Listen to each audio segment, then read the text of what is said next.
So we're very pleased to be able to have a chat this afternoon with Dave Freeman. Dave is a concept artist, and from our point of view, we're most interested in his work on Star Trek Beyond. I've done my homework on you, Dave. I've been to your talk this morning, which was really very interesting. Okay. Your job is amazing. And the first thing I want to ask you about is, how do you get to be a concept artist? It's a funny job, really, because virtually all the concept artists I know sort of fall into it by mistake or accident. It's one of those jobs that is very difficult to get into. So my boss, who's the head of the art department at Double Negative, is Andrew Williamson, and he worked on all the Harry Potter films, but he was an architect, and then it was just a case of they suddenly said, we need someone to come up with some architecture for Harry Potter, so we ended up doing that. So, and I'm the same. I used to do title sequences for TV and more. You did Flog It, I think. Yeah, that's the one I keep trying to forget about. But it comes up on your IMDb profile. It used to be the only thing it used to be known for, and it's Flog It, and it's all the things, So now I've worked for 15, 20 good films. It's a lot better, thank goodness, So some of your screen credits that I'd looked up and you told us about this morning: Thor: The Dark World, yes. I think you said was your first. That was the first big film, yeah. Motion picture. Jupiter Ascending, Terminator Genesis, and you did the T-3000. Yes, there was a whole team of us who were working on it, but I did play quite a big part in that. Yeah. And obviously Star Trek Beyond. We'll come back to that one in a moment because that's our main interest. But you're also going on Blade Runner, the new remake, or is it a sequel? I'm not sure. That's a sequel, sort of remake. Obviously, I'm not allowed to really talk about that because it's okay, fair enough. And Wonder Woman, of course. And, yes, and you'll be designing Themyscira. Yeah, so again, I'm not going to say too much about that either because it hasn't come out yet. But yeah, we've been involved in working very closely with Patty, the director, and designing a lot of concepts for that. And that covers the whole film really. But Themyscira is obviously, as you know from the trailers, it obviously Diana is from there. So we helped to work on that. Yes. So that cycles back to these questions about the type of work you do. You said in your presentation that Double Negative, I think there's 100 artists and 6 concept artists. There's 1,000 artists. 1,000? Oh, so I was probably talking too fast this morning. No, we have offices. As I said, we started off in London with 30 people back in 2000. We were working on Pitch Black was the first film we worked on, and they've gone to a lot more films since then. But we've got now obviously offices in Vancouver, Mumbai, so we can. And then LA as well. So, but London, there's 1,000 artists and 6 of us are concept guys. Right. So you're in the top 5% or something. And most people will sit in a dark room talking just the person above them, but we get to deal with the director and the VFX supervisor directly. So it's. Do you all do different styles? Yes. Yeah. I mean, I tend to do a lot of environmental work, sort of vehicles, spaceships, and that sort of thing, where there are people there who are just very good at sculpting in 3D and do nothing but creatures or robots. So obviously. Because we're working on Pacific Rim at the minute, so lots of people at the minute are doing that.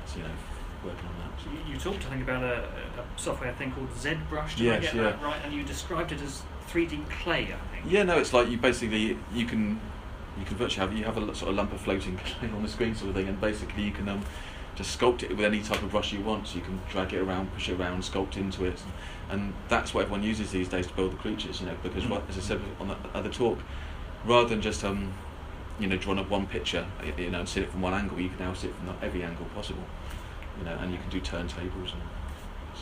The state of the art is something amazing, isn't it? Yeah, and trying to keep up with all the technologies is hard work sometimes, I wanted to ask actually about that. I mean, how do you train for the particular kind of work you do? Because it seems to me it's cutting edge. Yeah. So it might even be that you're designing it or inventing these techniques as you go.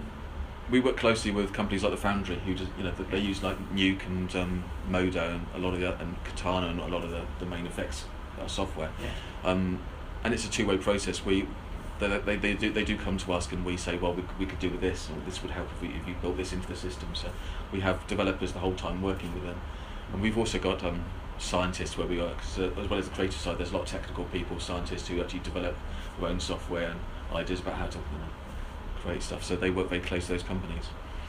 Now, I'm conscious of how much time we have, so let's focus on okay. Star Trek. What can you tell us about your involvement in that particular movie? Yeah, no, I was lucky because as I said, I just finished on Wonder Woman. I can't remember what it was now. I just finished on, but basically, I really pushed to be involved in that because it was one of those, But at the time, when someone said to me, "Oh yeah, this is," the first thing I knew about it was someone came up to me and said, "There's a film called Washington coming out, the codename Washington." and it's you know, and you can work on that, and it's like, well, what the hell's that? You know, I don't know. We have, and you know, so we call it Washington the whole way through. So I'm only getting used to calling it Star Trek Beyond now. So anyway, but yeah. So the first thing I had with a code sheet of all the things like the White House is the Enterprise, and, you know, so and everyone had their own sort of particular code. So I ended up being the sort of the lead VFX, the lead concept artist on the film, and I led a group of probably 5 or 6 of us. You know, not that many people, but just overseeing all the drawings and making sure the art direction and that everything fitted in with what the vision of Justin Lin and Peter Chang, who's obviously the main VFX supervisor. Can you give us an example of something that you designed or came up with? Well, yes. I mean, obviously, I don't think much any one thing. I mean, the biggest thing I suppose I had the most input myself, without anyone else involved, was Ultimate itself. You know, and that did change a lot throughout through the whole film. So, as a you know, in the early days, actually, we had 7 or 9 moons, lots of rings, and it was going to be a lot more. It was always going to be an M-class planet, but it was always going to be a bit more rugged and a bit more, you know, less like the Earth. You know. So, right. But yes, I've got hundreds of sketches and concepts for that. Okay, then we've sort of wrapped up with a couple of last questions. Then. What happens with all these designs of yours after the film has been done? Do you bank them for further? You know, you might use them in another film, or the basis of something in another film. Yeah, you do tend to find that there are definite trends in the industry about what the sort of things people ask for. So, you know, there's a lot of things like when I was working in Terminator, there's like nanotechnology in that, and you tend to find there's quite a few films, so you know you can bank things. Think, well, I might want to use that in the future for something else. But with Star Trek, it's so unique that we just keep it. You know, that's just it's great to have worked on it. You know, but at the minute we're not allowed to really show too much online. But at the minute this is one of the first films we've actually got permission to hopefully show some stuff soon. So we're just talking with Paramount to make sure that's possible. So I'll let you guys know as soon as we. Well, Dave Freeman, thank you ever so much. Lovely to meet you. Thank you very much. Thank you so much.